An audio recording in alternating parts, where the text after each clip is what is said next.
तुमचा वाढदिवस आहे खास. तुमचा वाढदिवस आहे खास, कारण तुम्ही आमचे प्रेरणास्थान. या सुखी आणि समृद्ध परिवाराचा तुम्ही दोघेच तर खरा मान. आई, पप्पा, तुम्हा दोघांना वाढदिवसाच्या खूप खूप शुभेच्छा.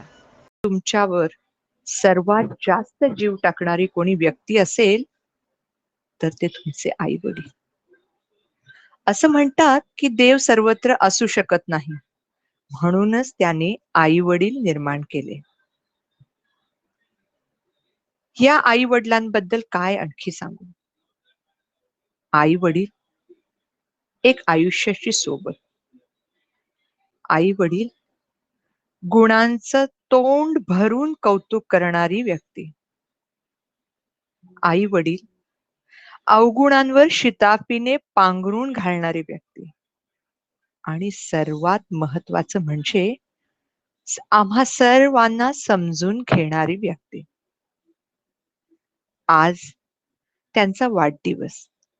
या दिवशी प्रत्येक वर्षी आम्ही सर्व बहिणी आवर्जून त्यांना भेट देतो आणि हा दिवस एक अविस्मरणीय बनवण्याचा प्रयत्न करतो.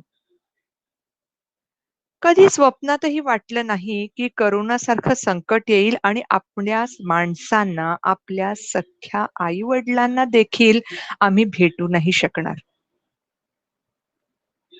असो, आई पप्पा, आज तुमच्या 5 मुली आणि नातवंड यांनी एक वेगळाच उपक्रम करून तुमचा वाढदिवस साजरा करण्याचा प्रयत्न केलेला. ते खेळ लवकर. आई संध्याकाळी उरी मूवी आ. परत पुरी मूवी. सारखं कितीदा बघतोस रे? तुला काय सोल्जर व्हायचंय? खरं ऍक्च्युअली मला आव्हानसारखं व्हायचंय. आव्हानसारखं? का बरं? आबा इतके स्ट्रॉंग आहे. तू नेहमी मला त्यांचे किस्से सांगतीस, त्यांचं ऑफिस बद्दलचं आणि फॅमिली बद्दलचं डेडिकेशन तू मला नेहमी उदाहरणामधून सांगत असतीस. शिवाय तिने इतकी मेहनत केली, स्वतःचं घर उभं केलं, तुमच्या 5 जणींना इतकं मोठं केलं, तुम्हाला इतकं शिकवलं. शिवाय आम्ही जेव्हा सांगलीला जातो किती लाड करतात आमच्यावर ते. मला आबांचे किस्से सांग ना. तुला ऐकायचंय? हो. थांब सांगते. चला झालं आता सगळं. मम्मा ये ना. आले आले. चला काय खेळायचं आपण? मम्मा मला कंटाळा आला, मला सांगलीला जायचंय. जाता येणार आहे का आपल्याला? या कोरोनामुळे कुठंच जाता येणार नाही आपल्याला यावर्षी. सांगलीला आम्ही खूप धमाल करायचो. मी आरू आणि पार्थ दररोज खेळायचो. आणि आई तर काही विचारूच नकोस, खूप भारी स्वयंपाक करते. तिला कसं कळतं कोणाला काय आवडतं काय नाही. मग आई आहे ना ती आपली, सगळ्यांचे भरपूर लाड करते की नाही? हो. आणि ती आम्हाला खूप छान छान गोष्टी सांगते. तुला माहितीये जेव्हा बंगला बांधायचा होता ना, तेव्हा आईने काय केलेलं? काय? आईने डोक्यावरती विटा घेऊन ती चालत होती उन्हात. हो. अजून भरपूर गोष्टी आहेत आईबद्दल. आई मला अजून सांग ना तिच्याबद्दल गोष्टी. मला तिच्यासारखं व्हायचंय मोठं. हो सांगते हा, ऐक. 31 मे 1947 चा दिवस. सांगलीमध्ये भाऊराव आणि हौसाबाई वाडकर या दाम्पत्याच्या पोटी एक पुत्ररत्नाने जन्म घेतला. तात्यासाहेब भाऊराव वाडकर म्हणजेच आमचे पप्पा. भाऊराव वाडकर एक अत्यंत साधा, सरळ आणि कर्तबगार माणूस. हौसाबाई देखील नावाप्रमाणेच हौशी आणि मनमिळाऊ. आई वडिलांच्या सानिध्यात राहून आमचे लाडके पप्पाही एक सर्व गुण संपन्न मुलगा म्हणून सगळ्यांमध्ये प्रसिद्ध झाले. आणि म्हणतात ना, मुलाचे पाय पाळण्यात दिसतात, तसंच काहीतरी इथेही झालं.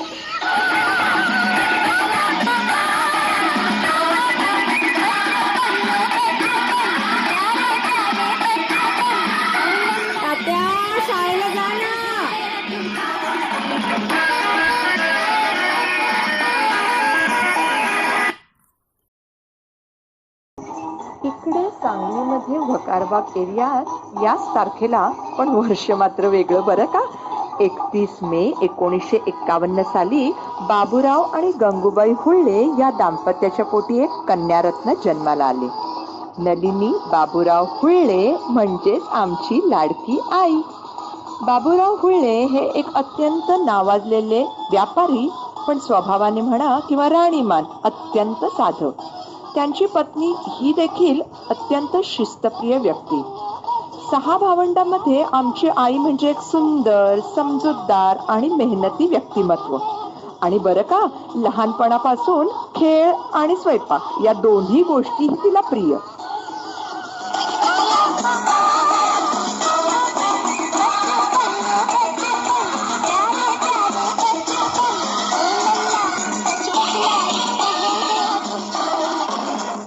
ನಲು ನಲು लवकर आवरासो सालिग ಹೋಗುದು ಹೇಳ್ಬದ್ದು.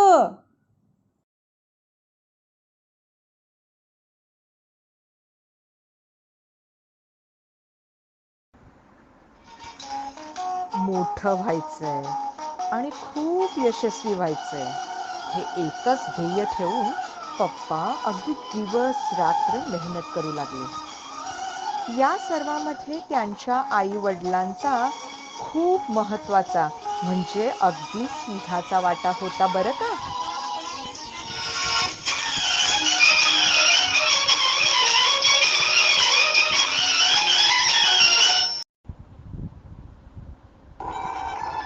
प्रत्येक मुलामध्ये काही खास गुण असतात. इकडे आई देखील घरकाम आणि अभ्यास या दोन्ही गोष्टी सांभाळत सर्वांना खुश ठेवत होती. या सर्वांमध्ये ती आपली आवडही नेहमीच जोपासत असे.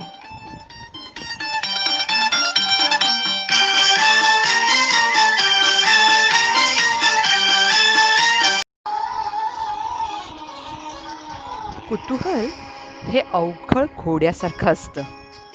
विचारांचे कितीही वेग लावले तरी ते धावतच असतं. बालपण ते तरुणपण हा प्रवास त्यांचा खूपच सुंदर होता.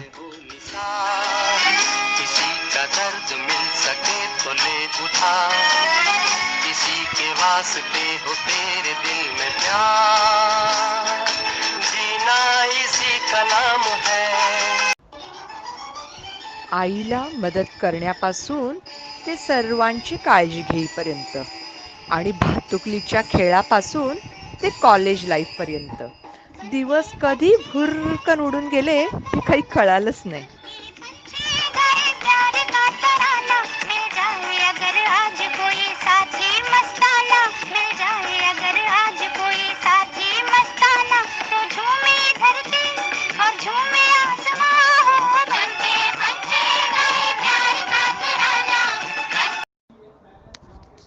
बघता बघता दिवस भुर्रकन उडून गेले आणि मग तो दिवस समोर उभा राहिला. बरोबर मुलगी पाहण्याचा कार्यक्रम. आणि मग काय म्हणता, आंखों में इशारा हो गया, बैठ बैठ जीने का सहारा हो गया. आंखों में इशारा हो गया, बैठ बैठ जीने का सहारा हो गया. मग भेटी गाठी सुरू झाल्या आणि हे सत्र असंच सुरू राहिलं.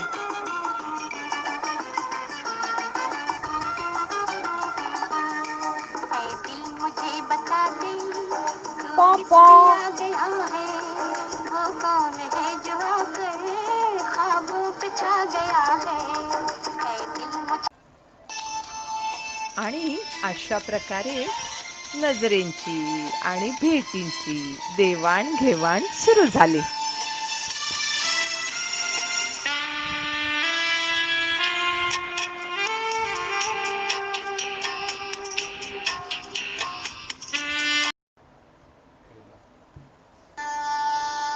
बघता बघता तो दिवस अखेर उजाडलाच. लक्षात आलंच असेल तुमच्या. 24 नोव्हेंबर 1971 चिरंजीव तात्यासाहेब आणि ची सौ का नलिनी यांचा विवाह सोहळा पार पडला.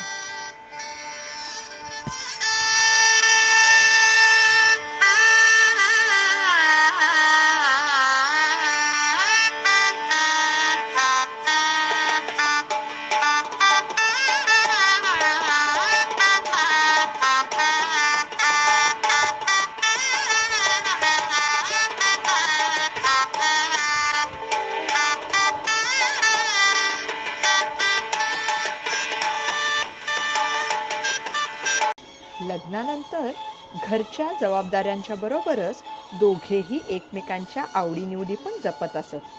उदाहरणच द्यायचं झालं तर दोघांनाही हिंदी सिनेमांचा खूपच आवड आणि म्हणूनच फर्स्ट डे आणि थर्ड शो हा तर नेहमीचाच ठरलेला. जिंदगी एक सफर है सुहाना, यहाँ कल क्या हो किसने जाना. जिंदगी एक सफर है सुहाना, यहाँ वैयक्तिक जीवनामध्ये जशी त्यांची प्रगती झाली तशीच व्यावसायिक क्षेत्रात देखील, म्हणजेच सांगली मिरज कुपवाड महानगरपालिकेमध्ये मुख्य कार्यकारी अभियंता म्हणून त्यांची नियुक्ती झाली. लाईन बंद पडलेली ती केली का बरोबर?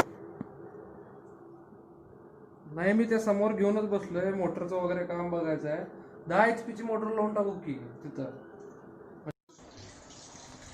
इकडे आई देखील एक कर्तव्य दक्ष गृहिणी म्हणून संसारामध्ये हळूहळू रुळू लागली.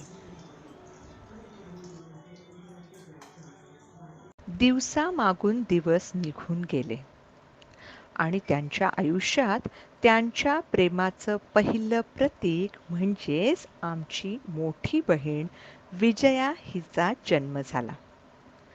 कालांतराने एक एक करत स्वाती, संगीता, सोनाली आणि पल्लवी अशा आम्हा 4 बहिणींचा देखील जन्म झाला.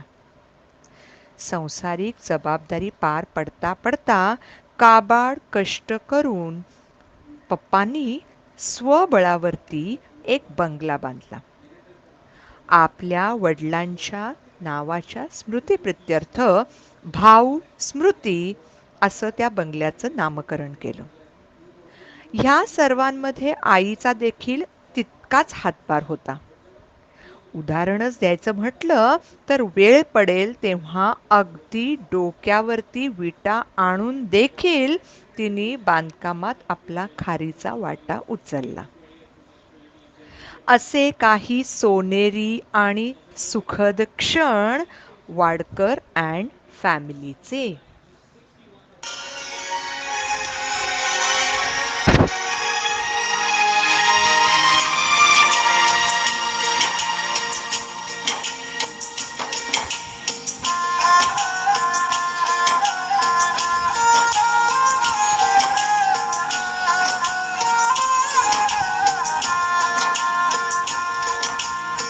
बाग को जन्म देने वाला बागबान, परिवार को जन्म देने वाला पिता, दोनों ही अपने खून पसीने से अपने पौधों को सींचते हैं, ना सिर्फ अपने पेड़ से. बघता बघता वर्ष उलटून गेली. मुली मोठ्या देखील झाल्या. वयात आल्यानंतर त्या सर्वांची लग्न देखील झाली. आज ह्या घडीला त्या सर्वजणी अगदी सुखाने संसार देखील करीत आहेत. पण वर्षातून 2 वेळेला सुट्ट्यांमध्ये त्या अगदी आवर्जून माहेरी येतात. आई वडिलांबरोबर घालवलेला प्रत्येक क्षण आणि त्या आठवणी या सर्व आमच्यासाठी अगदी एक टॉनिकच म्हणायला हरकत नाही.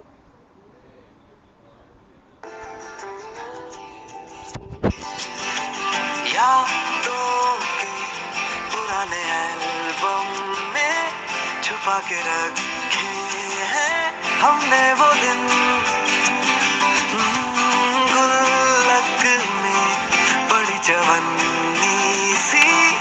बचा के रखे हैं हमने वो दिन, ना किसी मंजिल की फिक्र थी, जिंदगी जीने की उम्र थी, दोस्ती और दोस्तों से उधार के दिन थे, वो दिन भी क्या दिन थे, वो दिन भी क्या दिन थे। पढ़ने आए वो जो सीनियर्स है ना, उन लोगों ने बोला कि अब आई पूर्वजन्माची पुण्याई असावी, जन्म जो तुझ्या गर्भात घेतला. जग पाहिलं नव्हतं तरी 9 महिने श्वास स्वर्गात घेतला. हा आमचा छोटासा परफॉर्मन्स तुझ्यासाठी समर्पित. तू कितनी अच्छी है, तू कितनी भोली है, प्यारी प्यारी है,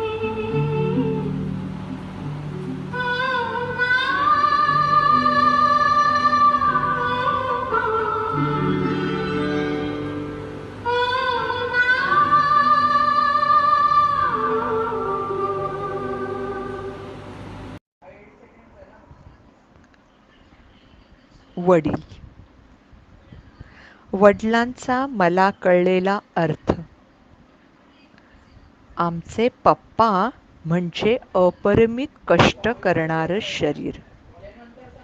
पप्पा म्हणजे अपरिमित काळजी करणारं मन. स्वतःच्या इच्छा आकांक्षा बाजूला ठेवून मुलींसाठी कायम झटणारं अंतःकरण. अशा या पप्पांसाठी आमचा हा पुढचा परफॉर्मन्स समर्पित.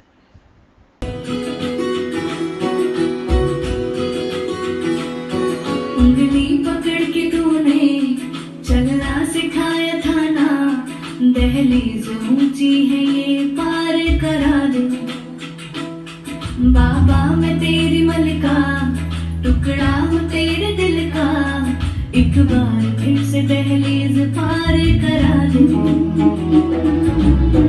मुड़ के ना देखो दिलवालों. जन्माला येऊन एकच स्वप्न आहे फक्त. जीवनात आई पप्पांसाठी खूप काही करू, पण जे काही करू ते त्यांना आयुष्यभर स्मरणार्थ उरू. 7 जन्म पुण्य केले तरी त्यांनी जन्मभर केलेल्या संगोपनाचे उपकार कधीच फिटणार नाहीत. शेवटी ईश्वरचरणी एकच प्रार्थना करीतो, असेन जर मजला मानव जन्म कधी, आई पप्पा तुमच्याच पोटी पुन्हा जन्मावेसे वाटते. सच है कि भगवान है मगर फिर भी अनजान